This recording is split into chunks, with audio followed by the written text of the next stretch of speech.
compartir con todos vosotros nuestra experiencia más reciente en el tratamiento de recesiones tanto en dientes e implantes. Además, realmente me hace especial ilusión poder compartirlo con el doctor Aguirre Zorzano, mi mentor en esta área, y que seguramente tiene unos casos espectaculares en implantes para mostrarnos. De modo que sin más dilación comenzaré hablando sobre cirugía mucogingival en dientes, los nuevos abordajes que aplicamos en clínica. Como todos nosotros sabemos, la prevalencia de recesiones es muy alta, aunque siempre tenemos que valorar si vamos a tratar estas recesiones. Y, sobre todo, sabemos que vamos a encontrar más recesiones a nivel mandibular y el sector que más recesiones presenta suele ser a nivel de incisivos mandibulares. Además, aunque la evidencia científica se ha centrado más en el tratamiento de recesiones clase 1 y 2 de Miller o RT1 de Cairo, es verdad que es más frecuente encontrarnos en clínica con recesiones que presentan una pérdida de inserción interproximal, es decir, las recesiones clasificadas actualmente como RT2 de Cairo, y estas son más frecuentes. De modo que muchas veces tenemos que abordar estos casos más complejos y tenemos que intentar obtener el mejor resultado posible.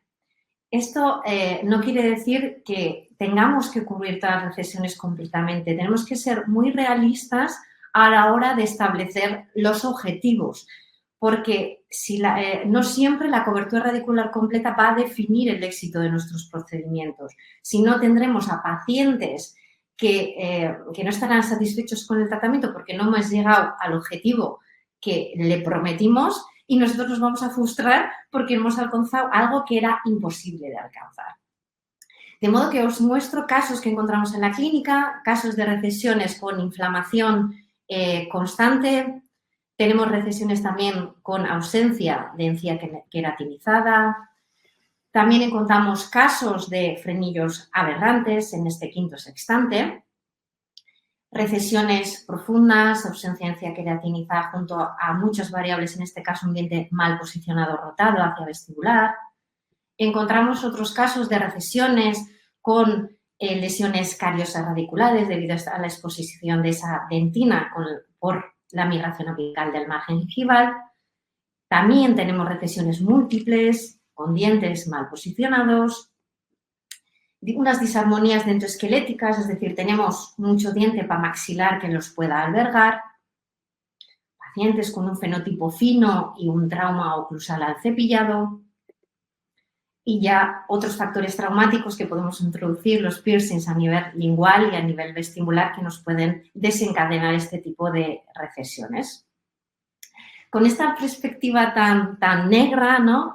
Podemos decir que no todo es malo, la ciencia va avanzando y tenemos hoy en día materiales como microbisturís más sofisticados que se angulan, que nos facilitan el acceso a ciertas zonas, tunelizadores, elevadores de papila, diferentes tipos de suturas que nos ayudan en estos procedimientos, además de diferentes abordajes quirúrgicos junto a la magnificación que nos hace ser menos agresivos, somos menos traumáticos y podemos obtener mejores resultados siendo más predecibles en nuestros procedimientos. Si englobamos todos los abordajes quirúrgicos que tenemos, haríamos como tres grandes grupos. El primero sería el grupo del injerto gingival libre, que en términos de cobertura radicular no sería el procedimiento más predecible.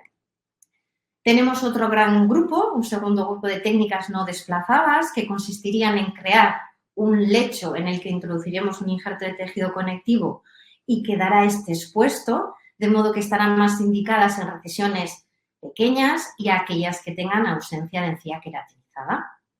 Y finalmente tendremos el gran grupo de técnicas desplazadas, que son aquellas que aplicamos más en clínica y cuyas combinaciones y modificaciones son las que se están realizando actualmente. De modo que tendremos un caso de cierta complejidad. Tenemos que establecer unos objetivos razonables sabiendo el caso que tenemos y elegiremos la técnica que nos puede aportar más ventajas para obtener esos objetivos. De modo que con toda esta combinación tendremos la mayor cobertura radicular posible. ¿Qué nos dice la evidencia en términos de cobertura radicular?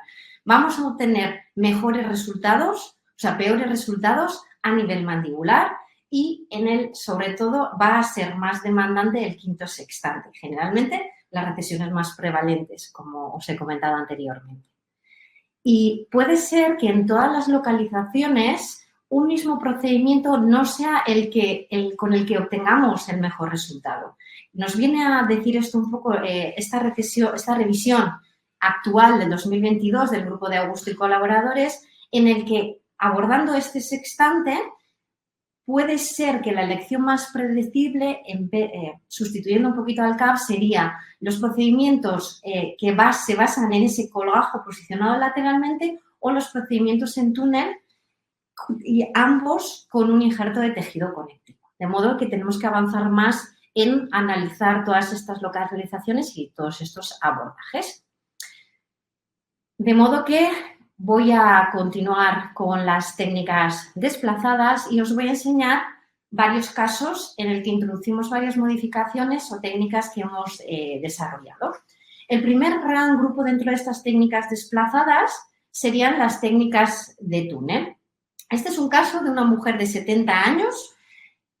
Como observáis, hay una pérdida de inserción interproximal. Sería una recesión RT2 de Cairo con inflamación recurrente. Y la paciente nos pide, por favor, que ya no quiere perder ese diente y a ver si le podemos hacer algo más.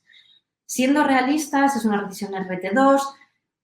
Prometerle cobertura radicular completa aquí es imposible, ¿vale? Nuestro objetivo va a ser mejorar su fenotipo, ¿vale? Intentar engrosar ese tejido para mejorar su higiene en esa localización. De modo que decidimos aplicar esta técnica descrita por nuestro equipo en el 2021. Es la técnica vista modificada en las que introducimos diferentes puntos con el objetivo de facilitarnos la vida muchas veces. Colocamos primero los puntos de composite interproximal. Previa a iniciar la intervención, ya que el tiempo quirúrgico va a influir mucho en la inflamación postoperatoria. Realizamos también incisiones intrasurculares que nos van a facilitar a la vez elevar las papilas interproximales y también en crestas muy anchas el salvar muchas veces esas convexidades que tenemos para preparar el túnel. Otra de las modificaciones que introducimos es la incisión a distancia que realizamos, es incisión vertical, que en las zonas donde tenemos encía adherida sobrepasamos ligeramente para facilitarnos esa separación de esa encía adherida que siempre es más compleja, y trabajaremos generalmente, o sea, en la mayoría a través de esa incisión vertical, ya que es muy fácil separar la mucosa, llegamos más y se distiende suficiente para abordar también esas concavidades óseas que encontramos principalmente en el sextante 5, y también, como son recesiones RT2, no hay evidencia respecto al grosor del injerto, pero sí que en recesiones RT2 tenemos mejores resultados con injertos de un grosor superior a 2 milímetros. Por eso, introducir un injerto grueso a través del margen gengival es más complejo y utilizamos esta incisión para trabajar a través de ello. Este tipo sería de injertos que aplicamos, son injertos de tejido conectivo que obtenemos del paladar. Y finalmente traccionamos todo hacia coronal con la ayuda de la sutura. Esta es una técnica de vertical doblemente cruzada de Zur y Hutzeller. Y este sería el caso ya a los 7 días, el resultado que tenemos. Este a los 14 días, o sea, esta sería la foto para Instagram, ¿vale? Porque realmente tenemos que ser conscientes y decirle al paciente que esto no va a quedar ahí, ¿vale? Entonces, pasaríamos de esta situación inicial a esta situación a los 4 meses, que es lo que esperaríamos, ¿vale? Tenemos que enseñar mucho a la paciente a pasarse los interdentales, tenemos trabajo aquí. Y lo que realmente a mí me agrada de mi procedimiento y de que he tenido éxito es cuando yo veo a la paciente a los 3 años y le encuentro en esta situación y mantiene su diente en su posición, ¿vale? Siguiendo con las técnicas desplazadas, pasaría a otro caso dentro de los colgajos posicionados estirados lateralmente. Este es un caso cedido por la doctora Laia Roy, en el que observamos que no tenemos esa pérdida de inserción interproximal, sería una RT1, más predecible en un principio, pero es una recesión que tiene cierta complejidad porque es una recesión profunda y es una recesión ancha. Entonces, sabemos que estas dos características juegan un poco en nuestra contra. De modo que en este caso la doctora Laia Roig solventó magistralmente el caso empleando la técnica del túnel lateralmente cerrado descrito por Scullion y Allen recientemente y consiste en preparar un túnel extendiéndonos un diente más allá de nuestro diente objetivo. Tunelizamos, observamos que tenemos buena distensión, utiliza un injerto de tejido conectivo y lo introduce con la ayuda de la sutura dentro de este túnel, que es más sencillo introducirlo por la anchura que presenta esta recesión. Cuando es una recesión unitaria, el injerto se nos queda bastante quietito en el margen, en el lag de este diente, pero cuando tenemos un injerto más largo tiende a caer, de modo que estaría indicado dar un punto suspensorio con sutura reabsorbible al injerto alrededor del diente. Y finalmente aproximamos esos dos bordes que siempre cuando tenemos recesiones muy largas nos gusta siempre cerrarlo bien. Pueden ser 1, 2, 3 puntos, dependiendo un poquito de cómo se aproximen esos bordes, pero no agobiaros si no conseguís un cierre primario a nivel marginal. Si hay mucha tensión, es mejor dejar esa parte pequeñita expuesta del injerto que rasgar por querer, ¿no?, terminar cerrando todo el colgajo. Este sería el caso inicial y este sería el caso perfectamente solventado, acondicionando estos tejidos para tener una mayor estabilidad en el tiempo. Seguimos con el gran grupo de técnicas, diría que más recientes, las técnicas combinadas. Yo creo que en mucogingival parece que no tenemos mucho más que inventar. Entonces, lo que hacemos es nos nutrimos un poco de las ventajas de que cada técnica nos puede aportar y hacemos un uno. En este caso, tengo varios casos para mostraros. Empezaré por un caso del doctor Luis Antonio Aguirre. Es un caso de una recesión unitaria. Fijaros, es un diente con una ligera pérdida de inserción menor que la anterior que os he mostrado, pero lo que nos llama mucho la atención es la posición, esta malposición vestibularizado que tenemos. Esto es muy frecuente, fijaros, la retención lingual que tienen. En esta fase de retención hay veces que por la activación de este arco o de esta barrita pueden haber esos torques indeseados o movimientos indeseados en los incisivos. Entonces, nosotros siempre lo primero que le planteamos a la paciente es ¿quiere volverte a hacer ortodoncia y meter el diente para adentro? Y la mayoría nos dice, no. ¿Qué me puedes hacer, doctor? Pero no me va a meter otra vez en ortodoncia. Entonces, le tenemos que dar una solución. ¿Qué solución se le ocurre al doctor Aguirre Zarzano? Pues dice, bueno, vamos a intentar ganar la mayor vascularización que podemos en esta zona tan avascular. Combinamos varias técnicas que consistirían en un colgajo posicionado lateralmente y avanzado coronalmente, que lo preparamos a parcial, un túnel a espesor total y siempre utilizamos un buen injerto de tejido conectivo subyacente. Esto es como, después de haber preparado un gran pedículo, o sea, un gran colgajo hacia un lado, parece que es un gran pedículo, pero luego os mostraré por qué es importante hacer una buena extensión en estos casos. Hacemos un túnel a espesor total en el lado contrario, introducimos con la ayuda de la sutura ese injerto que obtenemos del paladar en el lado tunelizado y aquí observéis cómo hace esa suspensoria para que el injerto no se caiga hacia abajo. Termina dando puntos simples al injerto para fijarlo y que no se movilice. Y finalmente ya este pedículo rotado con el catback que realizamos, porque si no vamos a tener tensión que nos tire al lado contrario, lo fijaremos con una sutura suspensoria pinzando en papila y terminaremos cerrando todo con puntos simples. Este sería el caso inicial y esta sería la situación del caso al año. Hemos acondicionado los tejidos y en muchos casos de estos el objetivo no es buscar cobertura radicular, obviamente cuanto más mejor, pero es tener un grosor adecuado que nos mantenga estable ese margen. Otro caso. Este caso es otro caso de una paciente post-ortodoncia, ¿vale? Con retenciones RT2 múltiples, con pérdida de inserción. Cosas buenas, que no es un fenotipo fino. Cosas malas, fijar el torque que tiene hacia vestibular estas raíces. De modo que viendo lo bueno o malo, me inventé, para decirlo, pensaba que me inventé una técnica quirúrgica, pero luego me di cuenta que sí que estaba descrita, no especialmente, yo la modifiqué un poco a la marcha.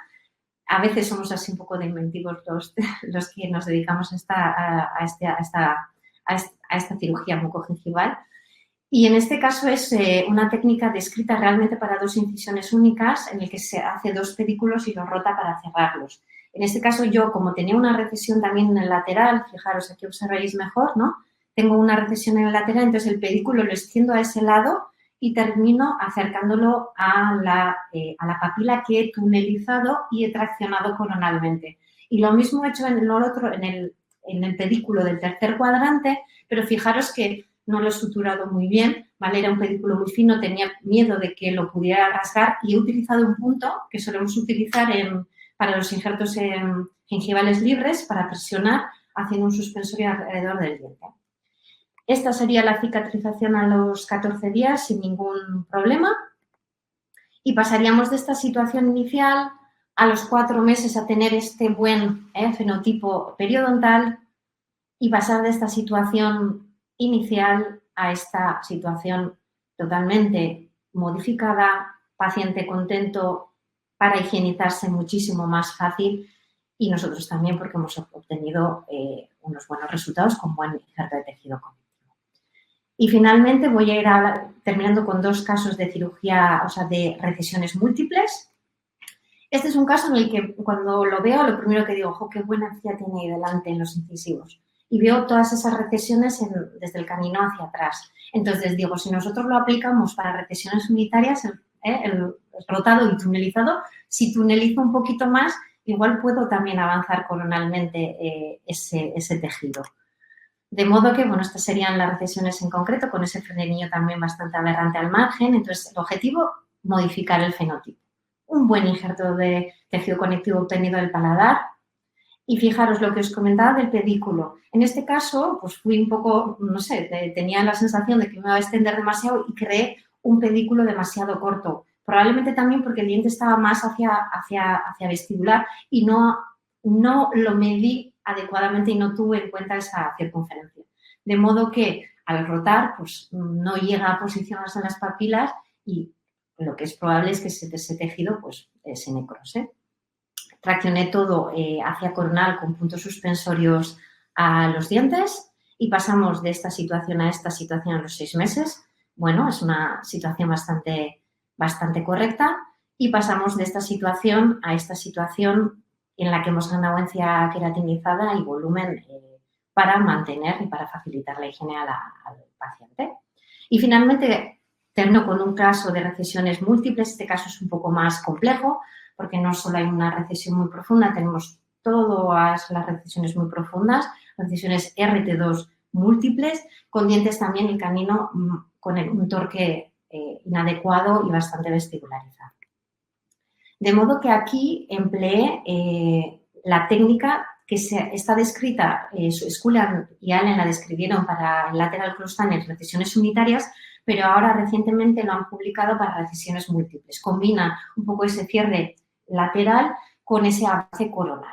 Es verdad que en el sector posterior tenemos mucosa y traccionarlo coronalmente no es tan complejo, de modo que opté por esta técnica en el que tunelicé sin ninguna incisión vertical, tunelicé a través de los surcos, obtuve otra vez un injerto de tejido conectivo bueno del paladar, a veces lo que nos puede aportar también la paciente, y siendo siempre un poco más ambiciosos, a veces realizamos esos cortes en acordeón para extender el injerto y aumentar, ¿no?, a donde llegue nuestro injerto. Y terminamos también haciendo esas suturas suspensorias al diente, traccionando coronalmente y cerrando a nivel del canino con suturas simples. De modo que este sería el resultado a los 7 días. Fijaros, es verdad que hay casos que tienen como una inflamación más llamativa y este sería uno de ellos, ves con las suturas como están perdidas en el tejido. Este sería el resultado, pero bueno, tranquilo, no se nos ha detectado ningún punto y está todo bastante coronal. A los 14 días tendríamos esta situación clínica, eliminamos todos los puntos y pasaríamos de esta situación inicial a esta situación final a los 6 meses. Fijaros, no hay cobertura radicular completa, obviamente, era casi imposible. No digo que imposible, porque en la vida imposible hay pocas cosas, pero hemos modificado el fenotipo, hemos ganado densidad queratinizada y la paciente ahora se puede cepillar, hemos reducido la sensibilidad. Entonces, bueno, si el paciente está contento, nosotros también. De modo que os dejo, aquí he terminado con mi parte, os dejo un código QR si os queréis descargar un PDF con todas las técnicas que he presentado, por si los queréis leer en más detenimiento. Y voy a dar paso al doctor Aguirre Zorzano, que seguro que nos enseña casos muy interesantes en el tratamiento de discencias periimplantarias. Bueno, ya veremos, no sé si será para tanto, pero bueno. Bueno, pues vamos a introducirnos en un campo que es un poco menos predecible, menos agradable, menos de todo, ¿vale? Vamos a empezar porque realmente no nos ponemos de acuerdo ni en el nombre. No sabemos si hablamos de recesiones o de discencias.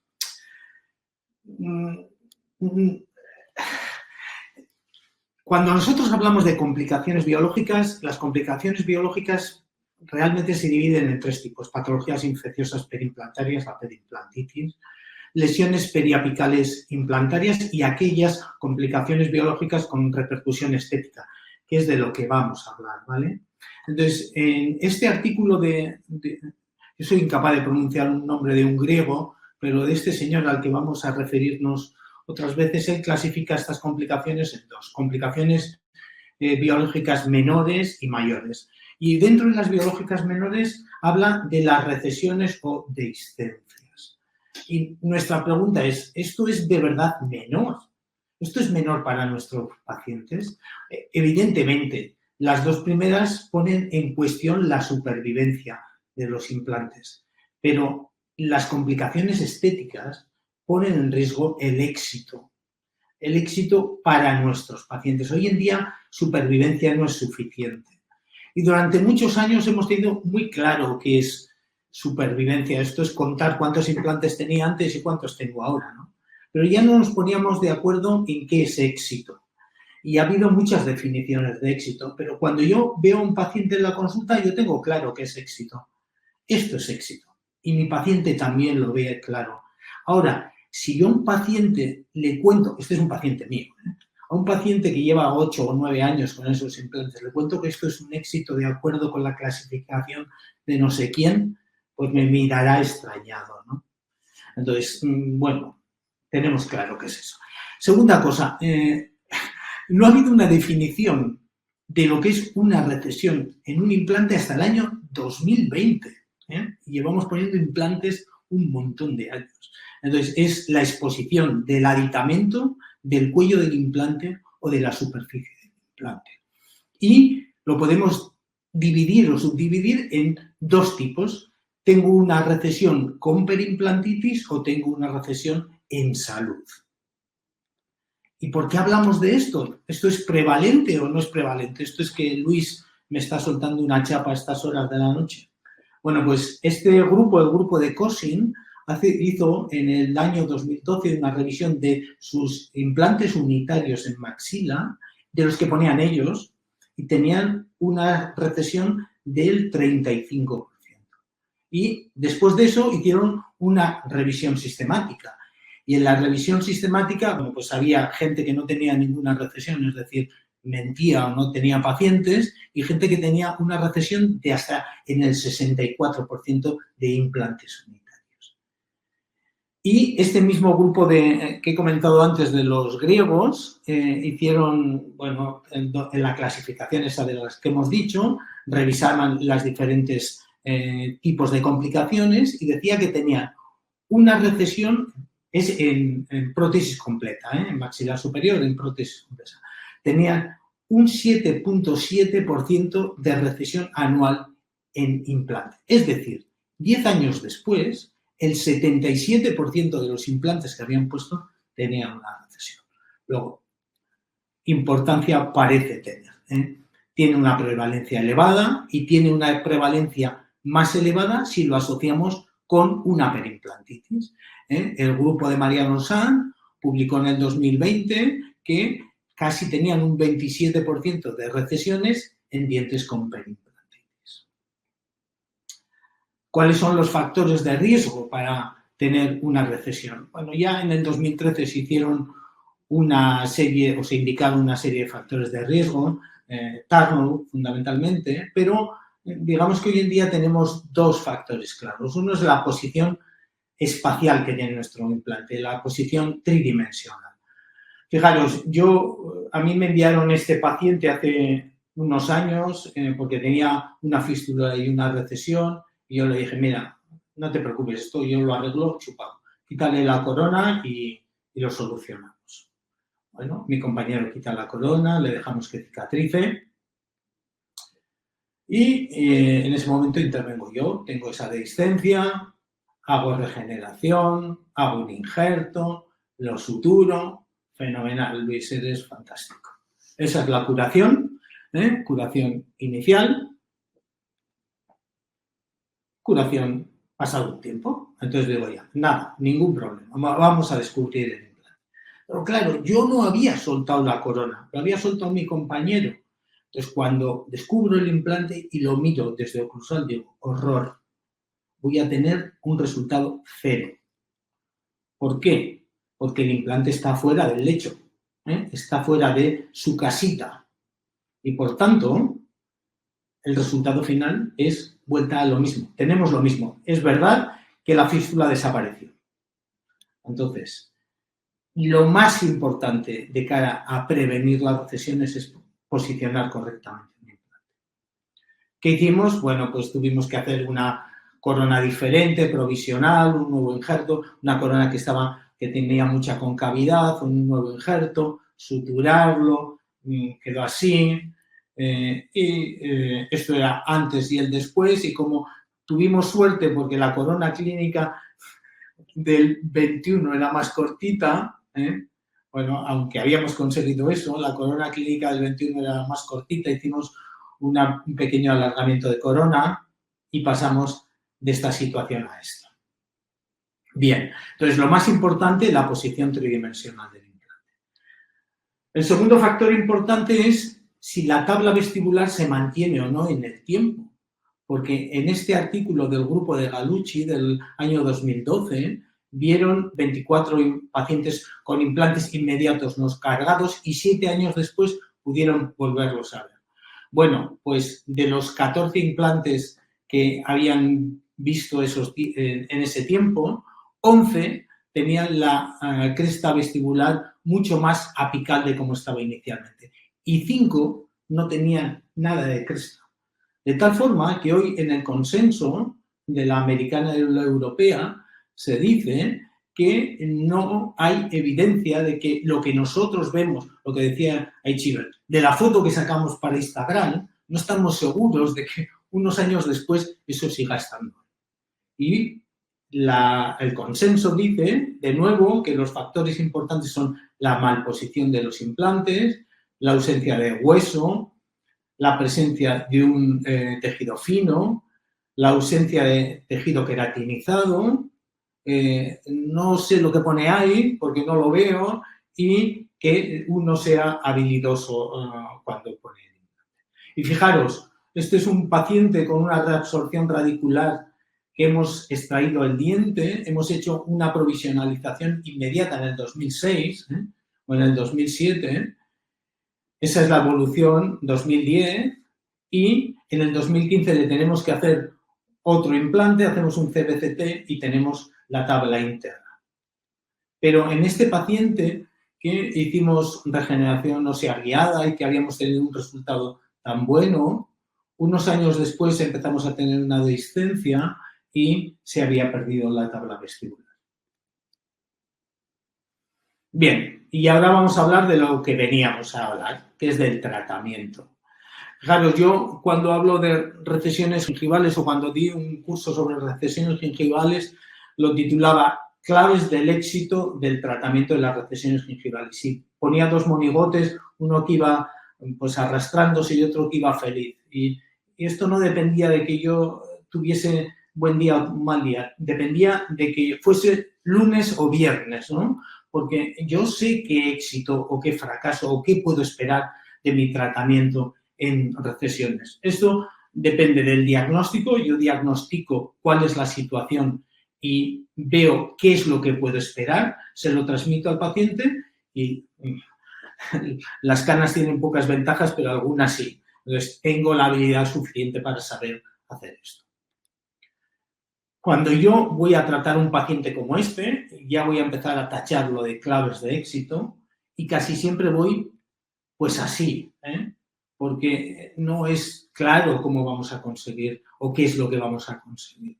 Es muy curioso porque hace no mucho estuve en un curso y hablaban de recesiones en implantes y el éxito era elegir los que creías que te iban a quedar bien, lo cual tiene su cosa. Bien, tratamientos. El primer tratamiento es la explantación. Yo veo, me mandan un paciente para que haga una recesión, una chica de 22 años para que trate esto, le hago un CBCT y el implante está fuera, no le vamos a condenar a tener eso toda la vida. Entonces, lo que sabéis, explantación, regeneración ósea guiada, un injerto de conectivo, colocación del implante más conectivo, antes y después. Bien. Pero vamos a intentar no explantar todos los dientes, ¿vale? O no todos los implantes. Y técnicas quirúrgicas tenemos 3, o poco más. La primera que se describe todos son caso control todos son series de casos y es el grupo de Buchar que describe una aplicación de un colgajo de reposición coronal, sin más. Entonces, os enseñaré. Fijaros, esta es una paciente que me la remiten, le han puesto un implante y el día que van a hacer la rehabilitación lo tienen ahí. Como veis, no se había tratado periodontalmente, entre que yo le veo y le voy a tratar, ha perdido los molares, en fin. Bien, entonces, habitualmente cuando abordo casos con esta técnica, lo hago en una técnica sumergida.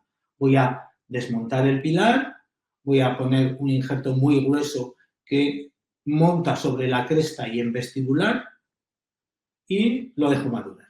Esa es la segunda cirugía. Así estábamos y así acabamos. Pero esto tiene un problema y es que tiene una profundidad de sondaje muy elevada y eso es un factor de riesgo. Pero bueno, quedó bien. O una paciente que no os podré enseñar la foto del caso final o con la prótesis final porque era de fuera, en realidad venía de París, aunque era de Bilbao, venía de París. Entonces, tenía esta situación, desmontamos la prótesis, pusimos un tornillo de cierre, el procedimiento es el mismo, un injerto de conectivo sobre la cabeza del implante y en vestibular, grueso, como decía Chiver, curación inicial, está cicatrizando, partíamos de esto, llegábamos ahí, contentos, la paciente también, prótesis recién atornillada provisional, manejando los perfiles de emergencia y ya, como os digo, no la volví a ver. Pero estábamos ahí. Si trazamos la línea de 2 puntos que no se han modificado, el resultado es más que razonable. O, fijaros, un paciente que yo traté en el año 93, hicimos regeneración ósea guiada, fijaros, había crecido hueso por encima del hombro del implante. Y en el 2019 se presenta en una situación como esta. Entonces, tenemos una discrepancia en el margen gingival y tenemos además solo mucosa. Entonces, eliminamos la corona, ponemos un vacuum y el procedimiento en este caso fue un doble injerto. Uno directamente sobre la cresta para tapar la cabeza del implante y otro en vestibular para ganar volumen. Eso era antes y eso es después. La corona es la misma, no se cambió. Fijaros los márgenes que hemos obtenido y un tejido con un aspecto más agradable. Bien, la segunda técnica es la técnica que describió Rocuzzo en el 2013 y que luego publicó los resultados de seguimiento al 2018. En realidad es como hacer un zucchini, como unas técnicas, unas incisiones oblicuas. Es un caso que yo traté, también este es un chico que vivía en Londres pero era de Bilbao y vino. El problema es el mismo, tiene una prótesis o un implante que está muy vestibularizado. Hicimos un injerto ahí. Esto es el antes y el después. O fijaros este caso, es evidente que tiene un problema de cepillado. Tenemos lesiones cervicales no cariosas y implantes puestos. Entonces, de nuevo, una técnica de Zucchelli. En este caso vamos a tratar el implante y los dientes. Un injerto muy grueso, como veis, antes y después. Antes y después. Muy bien. Y por último, como técnica descrita en la literatura y que yo solo he visto una referencia, es la utilización de técnicas combinadas de regeneración ósea guiada junto con un injerto de conectivo. Fijaros, una paciente que, bueno, no sé dónde se le puso el implante, estaba muy aplicado. Esto necesariamente iba a dar problemas. Aplicamos regeneración ósea guiada, un biomaterial, una membrana, un injerto sobre ello, sutura, y me lo he saltado, no sé dónde está el definitivo, pero bueno, creedme que quedó bien. Bien, ¿qué es lo que estamos haciendo nosotros? ¿Qué proponemos nosotros? Pues nosotros proponemos aplicar básicamente la técnica vista que hemos dicho, pero aplicarlo a unos implantes. Fijaros, una paciente del 2008 le pusimos 2 implantes, su dentista la rehabilitó sin mayores problemas. Estaba todo en orden, esta es la radiografía de control 6 meses después, yo no la volví a ver hasta el 2015. Que se ve una sombra en el 22 y empieza a aflorar un poquito del implante o del pilar, probablemente. Entonces, esta era la situación que teníamos. Hicimos en principio una sola incisión, después 2 porque no éramos capaces de despegarlo bien. Hoy no lo repetiría, haría solo una. Tenemos ahí un colgajo, un injerto grande que lo vamos a doblar para que sea más grueso, que lo hemos tomado con una técnica que describimos hace unos años. Lo vamos a meter ahí y lo vamos a doblar. Perfecto. Esa es la sutura, lo hemos reposicionado un poquito coronal. Esa es antes y ese es el después. O fijaros, una paciente a la que hicimos una cirugía hace muchos años, con elevaciones, con aumento de cresta, en fin, era un caso complicado, y 2 años después apareció con una recesión en el 23. Fijaros cómo cuando nosotros acabamos el caso había mucho volumen, y a pesar de eso apareció esa recesión. Entonces, cuando uno ve una recesión así, intenta mirar para otro lado, craso error. Si no lo solucionas en el 2017, en el 2020 tendrás un mayor problema. Y pues el 2020 ya no pudimos evitarlo. Esta técnica quirúrgica no es muy bonita para enseñar porque no se ve nada. En la foto de la izquierda superior izquierda se ve que hemos hecho una incisión y sobre la cabeza o sobre la superficie del implante se ve tejido. Eso es el inicio, estos 6 meses después. Y eso es 3 años después. O fijaros, o quizá, sí. Este es un poco el caso que cuando yo quiero defender esta técnica lo enseño. Es una paciente periodontal mía que yo le había puesto unos implantes y en una cita de mantenimiento le dimos una profundidad de sondaje muy elevada en un 23. Le dije que tenía una fisura, no me hizo caso y bueno, pues lo que pasó es que lo que tenía que pasar, ¿no? Que el implante el diente acabó en el cubo de la basura y teníamos una pérdida ósea, una pérdida de inserción en torno al implante mayor, con una perimplantitis muy severa, con un componente infraóseo y otro supraóseo y que sabemos que vamos a intentar hacer regeneración sobre eso. Y sabemos en cualquier caso que vamos a tener una exposición de la parte supraósea, del componente supraóseo. Suturamos esto, esa es la evolución del implante 3 meses después, partíamos de esto, ahí estamos, pero nos quedó esto. Entonces, ahora tenemos ese problema. El problema lo tratamos con esta técnica de abordaje, con un injerto muy grueso, en este caso de tuberosidad. Esa fue la curación inicial. Esto es inflamación, ¿eh?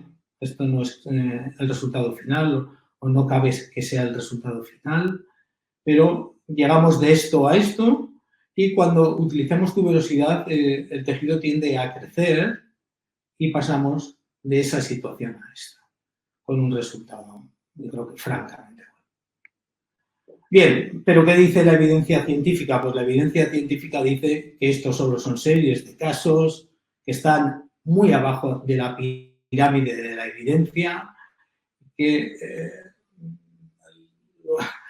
los estudios nos dicen que los resultados no son muy buenos. Si os fijáis, Burkhardt dice que tiene una cobertura del 70-75 y que va empeorando con el tiempo, y en cambio Szukeli, que utiliza prácticamente la misma técnica, dice que tiene mejores resultados. ¿Por qué? ¿Porque Burkhardt es un torpe? Pues no, porque el caso de Burkhardt son casos de recesiones muy importantes, mientras que los casos de Szukeli son recesiones muy pequeñas, donde además va a cambiar el pilar, va a cambiar la prótesis. Entonces es discutible que es cobertura y que no. Rocupso tiene también buenos resultados, pero fijaros qué pequeñas son las recesiones. Si yo presento en un artículo esta recesión, pues muy grandes no van a ser las que estoy tratando. Y dice que a 5 años los resultados son estables. Eso es importante. Y en un artículo de revisión del Periodontology 2000 dice que los estudios son muy limitados en animales, series de casos, recesiones muy pequeñas. Y por tanto lo que hay que intentar es la prevención. Hay que intentar conseguir que aquellos dos factores importantes que decíamos de posición del implante y de tabla vestibular estén. Entonces, en este caso, pues una paciente con una fractura, vamos a posicionarlo tridimensionalmente de acuerdo a aquellas normas que ya sabíamos. Vamos a colocar el implante dentro de la posición correcta en espacio tridimensional, tanto apicocoronal como en vestíbulo lingual, cumpliendo esos requisitos de los 3 milímetros, el espacio de confort, en fin, eso que sabéis todos.